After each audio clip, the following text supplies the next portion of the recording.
Oh, hey, hello. It's Ken with Ken's Cardboard. Welcome to the channel. Just got back from the West Coast Card Show at the Ontario Convention Center down in Southern California. Great weather, great people. Had a great time at the show, and I picked up 4 cards. And I was only planning on picking up 1 card. As you may know, said in my previous video that I was looking for vintage hockey or Jackie Robinson stuff. So we will see what we picked up here in a minute. But on the way to the card show in Denver, after I got through security, I saw this Panini Tops slash cabinet, that vending machine that you can buy cards or boxes out of. And then when I got to Ontario, landed at the airport there, I saw the same thing, except it was twice the size. So yeah, here's the 2 images of those card vending machines. So that's the latest and greatest, and you can catch it at every airport now, maybe. Who knows? You just got to find the right spot. Saw some great YouTubers there. The weather was great getting in. Here's some video of my first day getting there. Pretty open because I got in early. A lot of people were buying cards. Dealers were looking for cards to sell. That's kind of how it was. It seems like everybody was buying no matter what.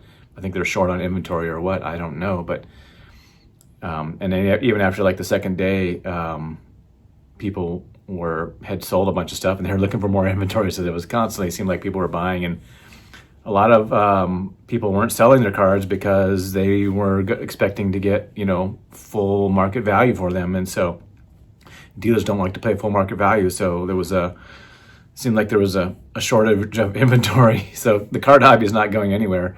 Here's some examples of some showcases that I saw. Some great vintage cards on some tables. Some really high-end stuff that some dealers had. I went through the showroom many times, and there was just all kinds. This show was mainly focused on sports cards. There were a few people who were selling TCG, but I think Burbank Sports Cards kind of put out there that they only wanted dealers to sell sports cards. So they're doing another show for TCG in May at the same convention center. So hopefully split it up a little bit so they get a little bit more focused content. And it wasn't crowded. They set up the tables really far apart, nice wide aisles, easy to get through. Never was getting too crowded like you see at some shows where. Like here in the Denver Card Show, you used to be able to barely even walk through the room, and it was so crowded. But yeah, I left on yesterday morning. I went in for a couple hours and picked up a couple cards yesterday after one table I went to I think 4 times because there was a couple cards that I really wanted there, and I was going to regret it if I left the show without getting it. So I just pulled the trigger on it. So I'll show you that one here shortly. But yeah, leaving the show, it was not that busy that morning. People were still coming in, and maybe people had spent all their money earlier in the show. So it was great. We stayed in a hotel right next door and had a great time. Met up with the YouTube crew on Thursday night. This guy, Mike Petty, set up the whole event over at the Lazy Dog. There's about 20 or so YouTubers there. He was handing out these cards here, but thanks for Mike Petty for doing that, for organizing that, and just taking care of everything. It was awesome. I really appreciate that. We had a great time hanging out, talking to Jeremy Lee and Tony Southern Collector and Craig from Midlight Cards. Dylan. I hung out with Dylan a lot. You'll see him in a video here at the end. But him and Dylan and I hung out all day from Friday, just looking for cards, and I found the card that I was looking for, so we'll show that here shortly. Let's stop listen to me talk, and we'll look at some cards. Only 4, so. All right. On the last day, I was just kind of walking around, going through the showcases a couple more times just to see if I missed something, because when I was walking before with Dylan, I was only focused on 1 card, and the card that I was focused on was a Jackie Robinson card that I don't have. So it wasn't one of those 4 that are sitting in the background there. So the first card I found was this from 2020 Tops, the Uncle Larry Andrew McCutchen card, short print. It's got a little white spot up here in the corner, but it was a good deal that I got for this one, so thought I'd pick it up. I don't know if McCutchen's ever gonna make it to the Hall of Fame, but I always love this card, so I thought I'd add that to my collection. Little Uncle Larry there, so I think I picked that up for 40 bucks. I'll put it more in the frame here. There we go.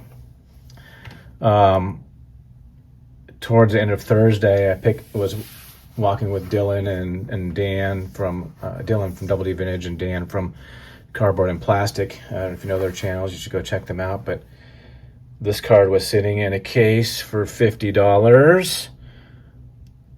I was looking for some good deals, and I thought this was a great one. I think this card at one time was over $500 in a, I don't know, PSA 10 or whatever grade it was, but the dealer had $50 on it, and I picked it up for 40. So Trout, his cards are underrated right now, in my opinion. He's already inked his name to the Hall of Fame. I think he's up to over 100 WAR already, even though he's been injured. So he may not be the greatest of all time, but his cards are going to come back up, I think, in my opinion. Shh, don't tell anybody. But these are numbered out of 2013 because it's the gold version.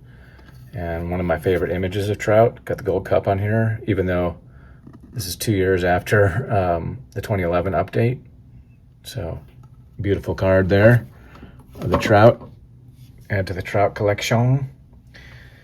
And then I think one of the reasons why I went back to the show, and I was only going to spend I wasn't sure if I was even going to go because I had to, the show didn't open till 10 a.m. or maybe it was 9 a.m. And then I had to head over to the airport, Ontario Airport. So I was only going to be at the show for a couple hours, but I decided to go check my bag at the hotel, which was right across the parking lot. So that was nice with the Azure Hotel and Inn or whatever it was, suite. So, but went back to a dealer named Tim who had these playoff certificate of authenticity on the back here. This playoff card, these are numbered out of 42. This is 32 out of 42. But this is an enclosed piece of jersey cut from authentic jersey personally worn by Jackie Robinson in an official Major League Baseball game. The enclosed piece of jacket was cut from an authentic jacket personally worn by Jackie in an official Major League game. So these authentic game pieces were obtained by guaranteed by Don Russ Playoff. So Don Russ, back in I think this is 2004, made some great products. And here's the card here. We got a little jersey swatch there and a jacket swatch, and numbered out of 42. These are the playoff prime cuts. I have one other cut piece of Jackie Protect Sweet Spots, I think from 2001. But love me some relics, as you know. I collect a lot of hockey relics cards, so added this beauty to my collection. And here is the final card, or actually the first card that I bought, because this is what I went to the show for. I have been looking on eBay for several months, trying to come up with, waiting to come up with some funds. I sold a bunch of Ohtani cards, in the last couple months that I had, sitting in a box that were duplicates that I had. And I did send some more cards in. And last time I said it might have been my last PSA submission, but the Ohtani cards are going crazy, and I found some more cards in a box of Ohtani that I thought, well, I'm going to send them in again. So I collaborated with my buddy Saul over at BD Kane 721. We submitted those together to get, he has a membership. I no longer have a membership. I gave my membership up a couple years ago, but he still has one that ended this weekend. And so he wanted to submit some right before the show. And wouldn't you know that PSA upgraded or increased their prices by $4, I think, to submit. So here's Saul and I submitting our cards. We've got it over 20, so he can get that price. So because he was only submitting 7, I think I submitted 17. But it's still worth it, I guess, to submit, even though they're raising prices. What I've heard is people saying is that they're raising the prices because the volume is too high, and so they want people to send in less cards. I don't know. they can do whatever they want. People will still go. But as you can see here, there's a picture of PSA like yes, Saturday or Friday afternoon. There was nobody submitting cards, so people had already done all their submissions, and there were very few people. So that was how that went. We'll see how it goes in the National. But I was walking through the show and with Dan and Dylan, and I told them to keep an eye out for this card that I was looking for, and sure enough, they found one. So they found one at a dealer, and here's a picture of his table that I took a day later because I wasn't sitting on cloud nine. But he was just buying cards, and he had two little showcases full of modern cards. And sometimes you never know what you're going to find in a modern card case, and it happened multiple times as we were walking through the show, seeing that there are a few vintage cards that are more liquid, I would say, that they may be accepted in a trade or something like that. And so you never know when you're looking for some big card that you might find it in a modern case when they don't really sell vintage. So this is the card that I picked up here, card number 50, a series of 240 from the Bowman Gum Company, 1949. So I don't get the official baseball ring, but you can see the back here. Really good condition, no staining or anything on the back. The edges are a little rough cut, but turn over the top here, and there it is. The 1949 Bowman Jackie Robinson. I've had multiple people look at this card. There's like no wrinkles. The color looks really great. Before the show, I was looking at this card on eBay in a 1.5, going for like $5,000, and I was shocked to see that I was able to find this card, and it is a PSA 3. So very happy with this card. I showed it to a couple of dealers. I had people offering me more than $1,000 more than I paid for this card while I was at the show.